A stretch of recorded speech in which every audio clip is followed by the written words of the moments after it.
What is up, guys?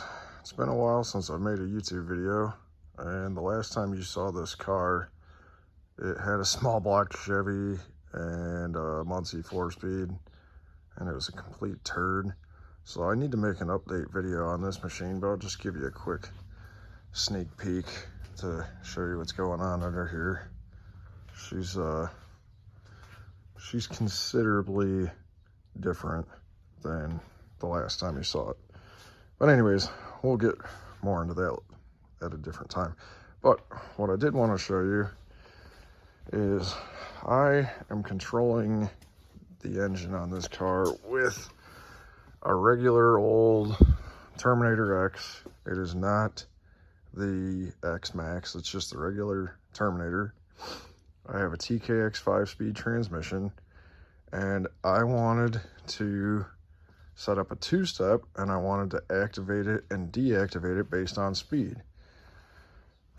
I did some research on the internet, and basically it told me that that was not possible.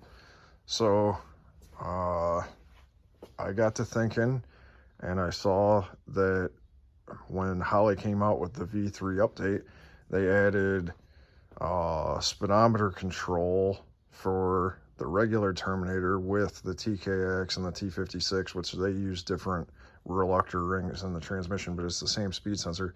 So I went to Tick Performance. I bought the Hall effect sensor that they sell, and I put that in my transmission. I wired it into the number one input on the Terminator. Then you have, which I don't have my key on me, but so now I have a speedometer on my 3.5-inch gauge, and it works, and it's very accurate. Every once in a while, you'll get a little blip where it'll read like 2,000 miles an hour for like a split second, but 99% of the time, it works rock solid accurate, and it's on there.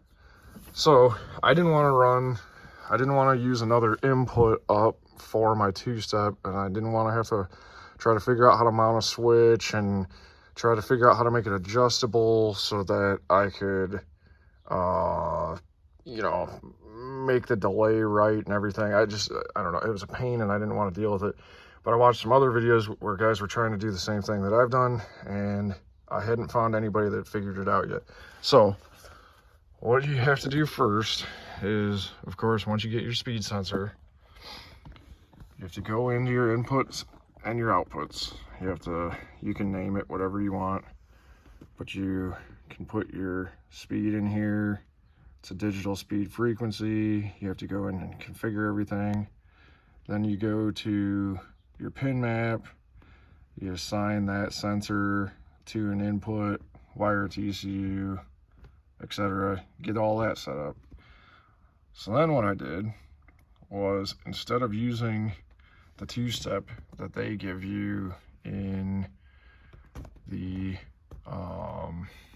let's see here, in the rev limiters, they give you this extra rev limiter, and you can use that for your two-step, but you have to run a switch to an input, and then you can use that. I didn't want to do that, so what I did was I came up here to my advanced tables. I made a 1D table, and I used it's a fuel flow multiplier table, and the x-axis is RPM, and then I used advance enable. Check that. The table will activate when the speed, you can select that from the drop down box. You select speed is below 5 miles an hour, and then what I did you can set this to whatever you want, but 5 I thought was pretty conservative.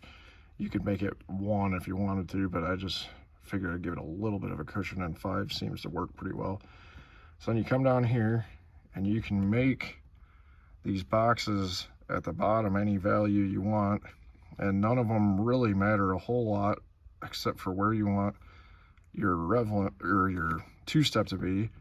So what I did is I got up to 5,000, then I started going in 50 RPM increments, and whatever I want my launch to be, I just subtract 100% fuel at that RPM, and then it cuts the fuel out at that RPM, it kicks it back on at that RPM.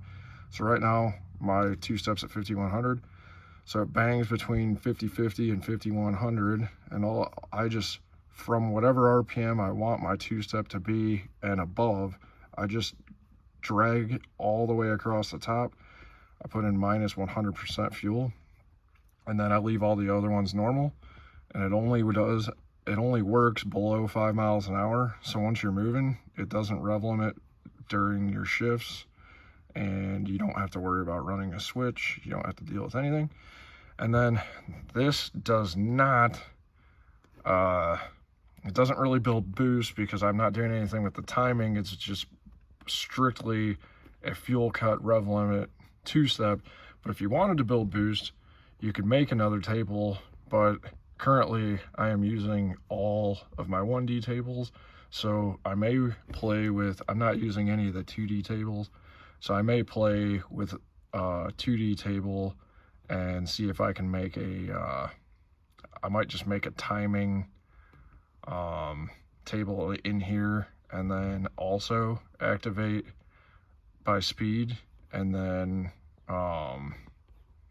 you could retard the timing to build boost at the line. And honestly, I mean, you could probably, I would imagine you could probably not even use the fuel cut. You could probably just use timing, but I don't know. I would use both of them. But that's how I did it, and it works awesome. As soon as you let the clutch out and start going, it deactivates the table, and I don't know, 5 miles an hour seems to be a pretty good number. But yeah, it does nothing. You don't have to run another switch. You don't have to use another input. Very simple. All you do is pick your RPM, dump all the fuel from that RPM and above, leave everything else below it alone, and it works pretty awesome. I haven't tried it at the track yet, but I have used it on the street, and so far I'm very impressed. So hopefully this helps somebody, I don't know, simplify their setup. And I know I wanted to do it, and I couldn't find anybody that had figured this out before me. So if somebody has, then I don't know, that's fine. But I couldn't find any information on it, and I couldn't find anybody that had done it. So I just figured I would make a video and post it up for you guys. So in the future, you can look forward to some updates on this thing. I will say it's pretty fast.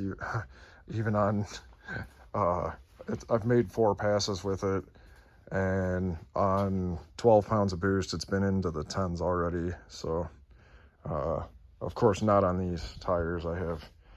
I've got the old 305 Mickey Thompsons sitting here that go on for the track, and then, you know, backup L33 just in case, and then a backup L33 just in really case. But anyway, well, that's it for now. I will post in the future with some updates.